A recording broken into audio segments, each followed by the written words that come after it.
The big brute from Isuzu, the MU7, is on the program. We've also got the full year figures from Siam on the auto industry's performance in the last fiscal. And if you want to feel protected, it's the armored version of the A8L from Audi.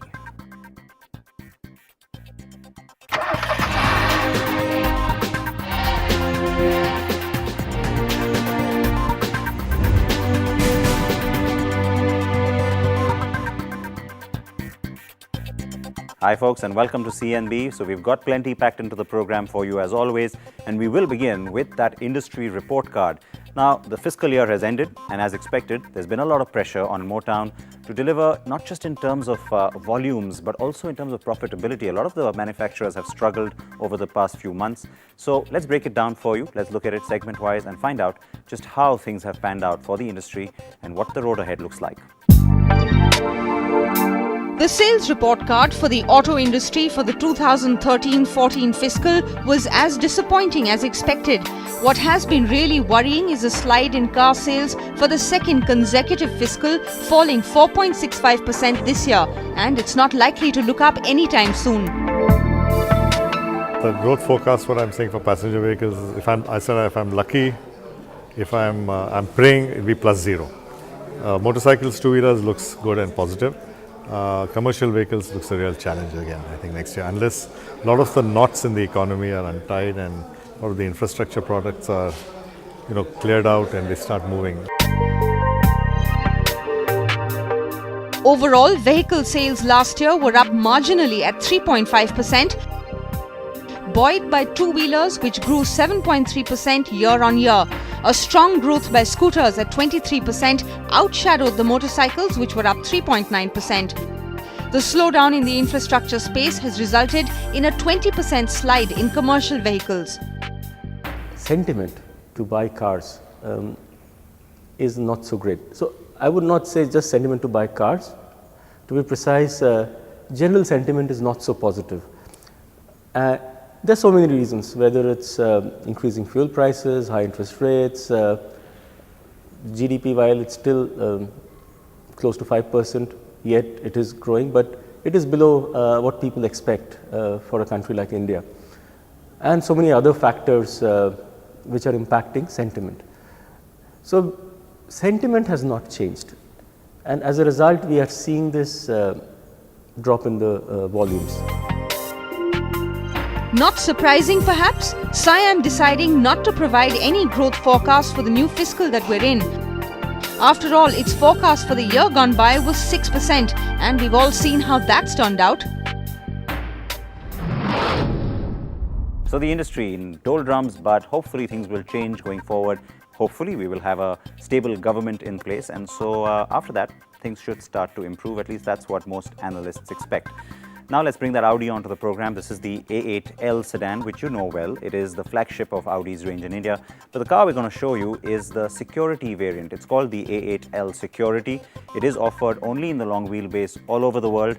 And yes, when I say security, I do mean it's armored. It can protect you really well.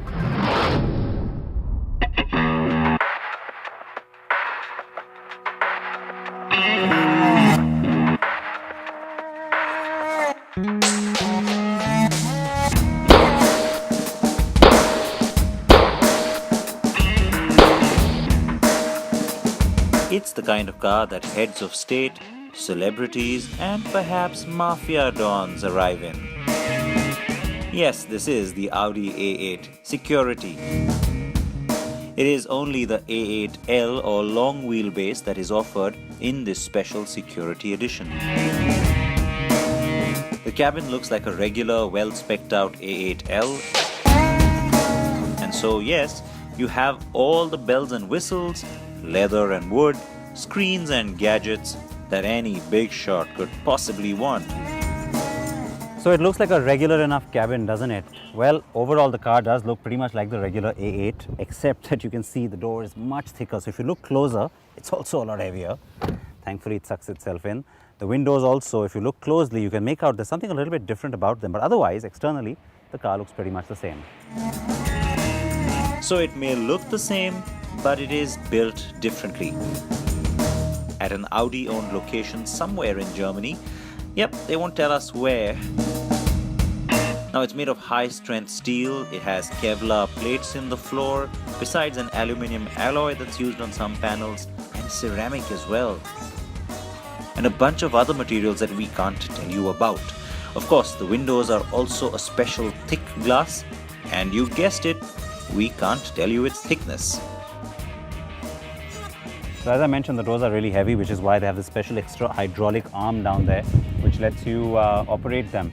You can also get optional buttons to operate the doors electrically so that you don't have to push them or pull them. And in case of an event where the car's doors get jammed and you want to quickly get out, you don't have to break the windscreen as you do in some other armored vehicles. All you need to do here is press a button. That's a special switch inside, which I can't show you because that part is a little bit secret, which allows you to literally blast the doors off their hinges. Simply push them out and out you can get. The car has run-flat tires, also a sensor that monitors air quality to ensure that no toxic gases get in which case it shuts off outside air. It even has a fire extinguishing system with nozzles all around the car. Now Audi has had this variant on the A8 since the last generation car, and soon the facelifted version of this third gen car will also be available on the Security version. Some of Audi's rivals offer sedans and SUVs with similar capability, but from Audi, it is just this one model that has this option. So just like the other armored cars that I've driven in the past, even in this one, there is a perceptible difference in the performance. After all, the car is a whole lot heavier, but it doesn't mean that it becomes a very slow car. No, in fact, the 500 horses that I have to do my bidding, well, they do their job adequately. You can really rip this car, get out of a situation quickly enough, because that's the kind of response you want from a vehicle like this. And in fact, that's where having Quattro as standard also helps, because it just makes your maneuverability and agility that much better. The A8L is available in two engine variants, and the diesel is the 4.2 range topper on the A8 family, while the petrol, or the car with me, is also the range topper on this side. It is the monstrous and massive W12 with those 500 horses, as I said. Growl. The car can withstand grenade and other explosive blasts. It's bulletproof naturally, and it has an invisibility cloak too. Okay, I'm kidding about that last part. That would be cool though, right? But there is one more feature that surely gets everyone's attention. And then there was this too. This is Unit 290 requesting backup. All right, I had to have fun with that. I mean, how often do you get to do that, right? So if the siren wasn't enough to get attention, you can also use this public address system that the car comes equipped with. This is CNB and you've got the all-new Audi Security version of the A8 right here on the program. Like that. But of course, I didn't stop there. I have found a new toy. I'm not giving it up. Or there. I can do this all day. Yes, the car is running, I'm wasting fuel, but I can still do this all day. Or even there. Someone take it away from me. Or don't. Yes, they took it away alright. Oh well, SVP out. Right, folks, it is time to slip into a short break here on CNB. I can tell you I'm missing that microphone. That was fun. I almost want that back. Let me get over that as I take this short break.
Welcome back to the Prime Edition, and we've got Bala here who has had the chance to ride the Isuzu MU7. Before we get to the review though, Bala, I have to get a quick word from you. Now, you've spent a lot of time with the car, but what about the strategy and what's the overall plan or game plan from Isuzu? Because is there a sense of commitment to the market that you're getting? It's a bit strange from the outside, at least for me, because the product has been there in the Indian market for 1 year and not many people know about it really, because everybody's asking, is this available here, is this available there? But actually in the 1 year that the product has been available, it's been available largely in the south and 4 markets all down south, which is a bit strange because you're not sure whether the expansion plan will happen. They're taking time to appoint dealers. All of that is too slow for me, and if you really want to be committed to the market, especially in a segment where the Fortuner is dominating, and if you have a solid product, you really want to go gung-ho about it. And they're assembling locally, so it's not even like these cars are coming in from Japan. Exactly, because they started the local assembly, they've made it, a fairly decent price, overall, and the package is good, which is why it's all strange to me. So some level of commitment perhaps, but we need more products as well from Isuzu. Quick word about the market though, because at the start of the show we talked about how dismal things have been the last year. It's still nice to see new brands wanting to come into India though. Yeah, you got both bike and new car brands coming in. You had the Datsun, you had the big Triumph coming in with their range of motorcycles. So that level of commitment kind of shows you that there is still interest for new cars and bikes in the Indian market. So they're not sitting back and saying, okay, let the market pick up and do the launches then. They're still going ahead with their plans, thinking, when the wave picks up, we'll be there, right there. So that's good overall. So long-term picture still looking intact. We've been saying that for some months now, though. I'm getting a little tired of saying that. But let's move ahead and go straight into that big MU7.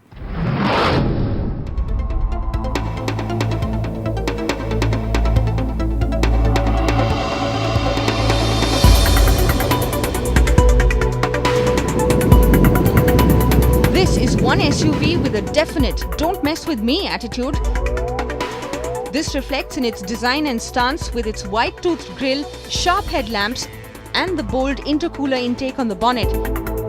It might not be as wide or tall as the Fortuner, but the Isuzu MU7 is over 250 mm longer with a very impressive 3-meter long wheelbase. The white footboards and body-colored roof rails also add to the bold look, which otherwise has no flamboyance. The long, heavy MU7 gets only 16-inch alloys as compared to the Fortuner, which gets 17-inch alloys.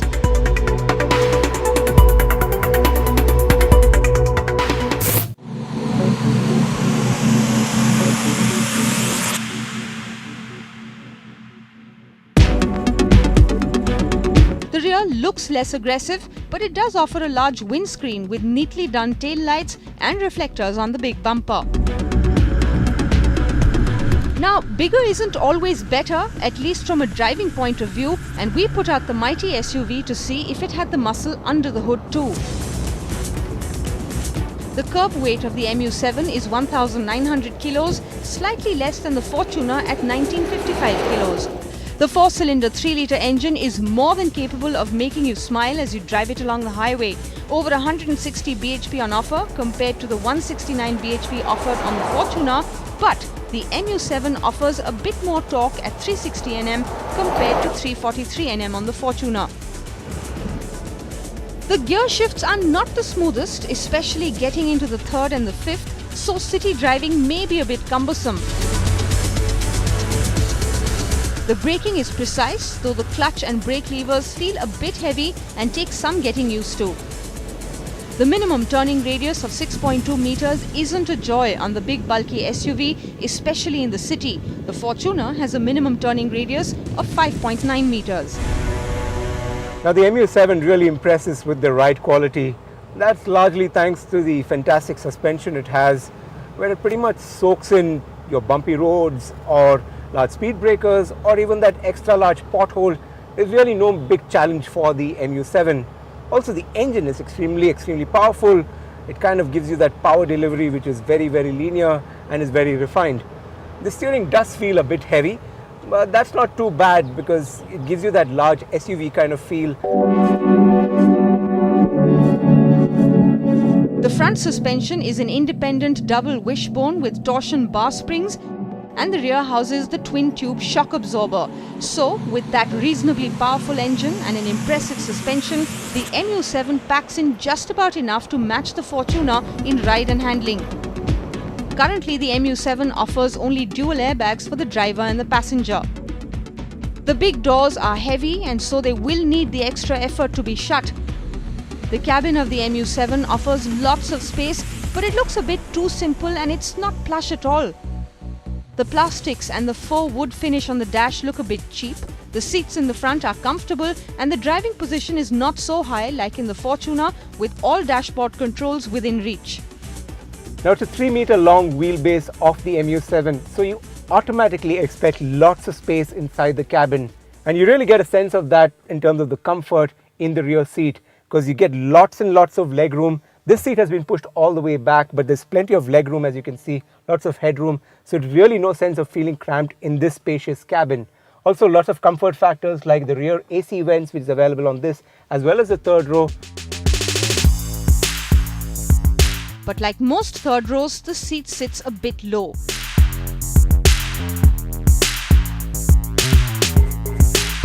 Isuzu has launched the MU7 in 2 trim lines, base and high pack, and in both the Bharat Stage 3 and 4 emission options. The SUV was so far imported and sold as a CBU, but recently the company has started assembling the MU7 in Chennai. This BS4 version has been priced at 22,30,000 rupees ex-showroom Chennai, and the BS3 version starts at 22 lakh rupees, again ex-showroom Chennai. But what is a little strange from Isuzu is its rather slow and phased national rollout plan for the MU7. Currently, the SUV is sold only in 8 select cities across the 4 states of South India. Isuzu is still in the process of finalizing its dealers in the north and the west. Given that these regions have a large base of SUV-loving customers, Isuzu really needs to get going and grow its presence quickly. The current model is a 4x2 variant, but Isuzu is keeping its options open of offering the 4x4 and possibly even an automatic gearbox sometime in the future. We did miss the 4-wheel drive option when we took the MU7 to some uneven terrain, and given that the Fortuner offers the full-time 4-wheel drive variant, Isuzu should look at bringing that variant soon to India. The Isuzu MU7 might be a worthy competitor to the Fortuner with its performance, its muscular looks and its spacious cabin, but with its much delayed entry, the company will need to quickly build its network to push this SUV to the big league.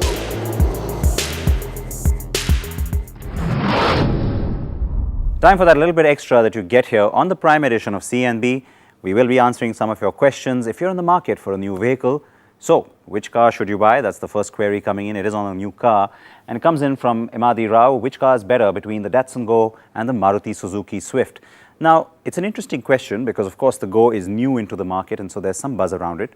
In terms of shape and size, yes, they look very similar, but in terms of attribute and in terms of segmentation and price, they are very different cars. So I have to say that they're not really comparable. You're going apples and oranges here pretty much.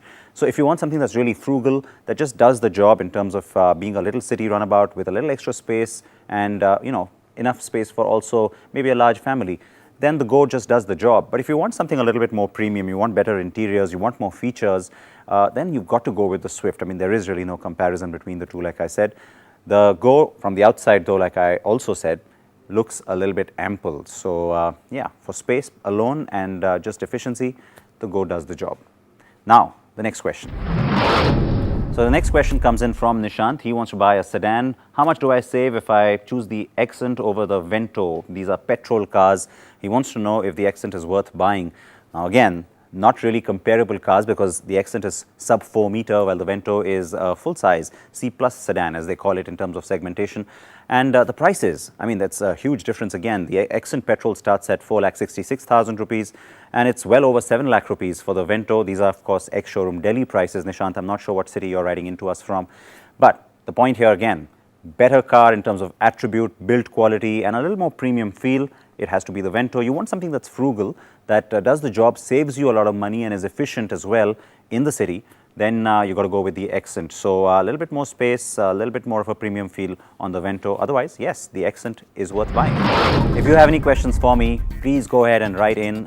You can go ahead and do that on Twitter. Use the which car should I buy or the which bike should I buy hashtag. Remember, I will of course try and get as many of your questions onto the program. You can also use NDTV's second screen. This is on the NDTV app on your smartphone or your tablet. Just go ahead and post a question for me there. You can also upload video questions. Remember, we'd like to maybe put some of you onto the program as well.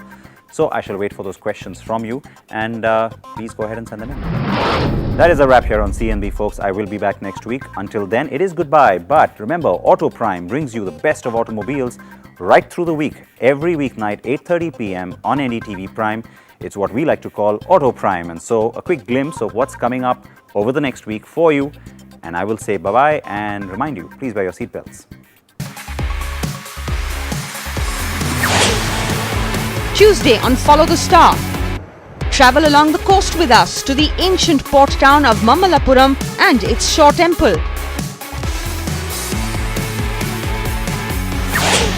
Wednesday on Mobile One The Grid, Porsche is looking forward to its return to the Le Mans 24 Hours, and we have a visit to NASCAR's Hall of Fame. Thursday on the Volvo XC Adventure, it's time for the first elimination, and the next task for the remaining teams involves complicated highway driving.